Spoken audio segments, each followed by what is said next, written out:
जय गुरुदत्ता श्री गुरुदत्ता वसुदेव सुतं देवं कंस चाणूरमर्दनं देवकी परमानंदं कृष्णं वंदे जगद्गुरु। पूज्य गुरुदेवुलु श्री गणपति सच्चिदानंद स्वामीजी वारिकी साष्टांग वंदनालु अर्पण चेस्तू ఈరోజు నెల్లూరు ఆశ్రమం శ్రీ గణపతి సచ్చిదానంద ఆశ్రమం దర్గామిట్ట రాధాకృష్ణ ధ్యాన మందిరం అష్టలక్ష్మి దేవాలయ ప్రాంగణంలో అత్యద్భుతంగా గీతా వైభవ ట్రస్ట్ వారు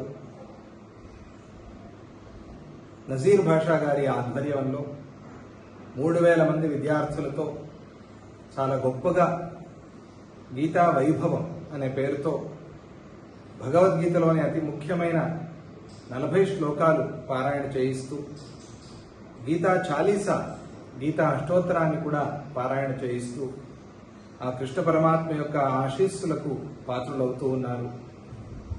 ఈ కార్యక్రమంలో గణ్యులు వ్యక్తులందరూ కూడా వస్తూ ఉన్నారు. భిక్షమయ్య గారు, ప్రభాకర్ రెడ్డి గారు, ప్రశాంతి రెడ్డి గారు, శ్రీనివాసులు గారు, ఇలా ఎంతో మంది గణ్యులు ఈ కార్యక్రమంలో పాల్పంచుకుంటూ ఉన్నారు. దీపా వెంకట్ గారు, శ్రీనివాసరావు గారు, సుబ్బారెడ్డి గారు, ఇట్లా అనేకులు ఈ కార్యక్రమంలో పాల్పంచుకుంటూ ఉన్నారు. ఈ కార్యక్రమం దిగ్విజయంగా జరగాలి. ఇలాగే భగవద్గీత ప్రచారము ఇంకా ఇంకా లోకల్లో జరుగుతూ ఉండాలి. భగవద్గీత అనేది మన భారతదేశం యొక్క ఊపిరి. భగవద్గీత అనేది బాగుంటే, భగవద్గీత అనేది నిలిస్తే దేశము సుభిక్షంగా ఉంటుంది, ప్రపంచము శాంతిగా ఉంటుంది.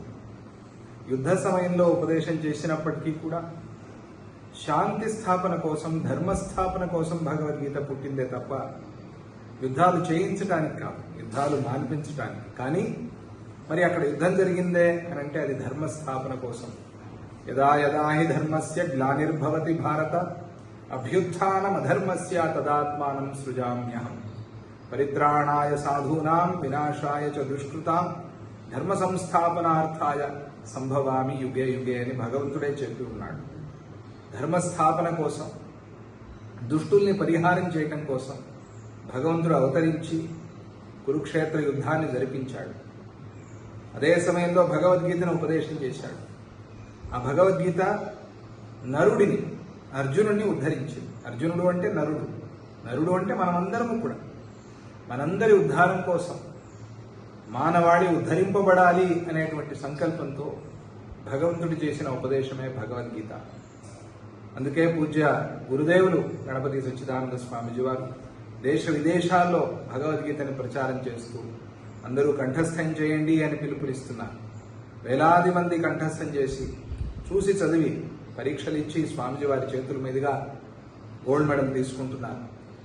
కురుక్షేత్రాలో 25వ తారీఖు పూర్తిగా కుటుంబమంతా భగవద్గీత చదివిన కుటుంబాన్ని తీసుకువెళ్ళి అక్కడ 2000 మందితో పారాయణ చేయిస్తూ ఉన్నారు. భగవద్గీత పారాయణ కురుక్షేత్రంలో. ఇలా ఎన్నెన్నో కార్యక్రమాలు. భగవద్గీత నిలిస్తే దేశం నిలుస్తుంది, ప్రపంచం నిలుస్తుంది, ప్రపంచ ప్రజలందరూ కూడా ఆనందంగా ఉంటారు, శాంతిగా ఉంటారు. కనుక పిల్లలు, స్కూల్ పిల్లలు, కాలేజ్ పిల్లలు మీరంతా ఈరోజు వచ్చారు ఈ కార్యక్రమంలో.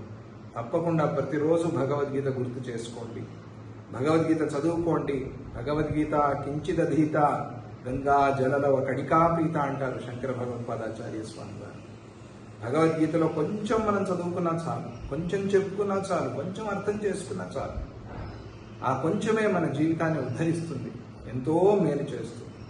అటువంటి ఆ భగవద్గీత ఈరోజు మన ఆశ్రమంలో జరుగుతూ ఉండటం, గీతా వైభవం అనే కార్యక్రమం జరుగుతూ ఉండటం మనందరికీ కూడా ఎంతో ఆనందాన్ని, సంతోషాన్ని ఇస్తోంది. ఇలాగే కార్యక్రమాలు బాగా చేసుకోండి. పూజ్య స్వామిజీ వారు రథసప్తమికి నెల్లూరుకు వస్తున్నారు. మరి అక్కడ ఈ కార్యకర్తలు, ట్రస్టీస్, మాతృమండలి అందరితో కలిసి అందరూ మాట్లాడుకుని ఆ కార్యక్రమాన్ని దిగ్విజయం చేసుకుందాం. మీకందరికీ కూడా ఆ కృష్ణ పరమాత్మ యొక్క ఆశీస్సులు, పూజ్య గురుదేవులు శ్రీ స్వామిజీ వారి కృప ఆశీస్సులు ఎల్లవేళలా ఉండాలి అని ప్రార్థన చేస్తూ జై గురుదత్త శ్రీ గురుదత్త, జై శ్రీకృష్ణ, జై భగవద్గీత, జై బలో భారత్ మాతాకి జై. జై గురు.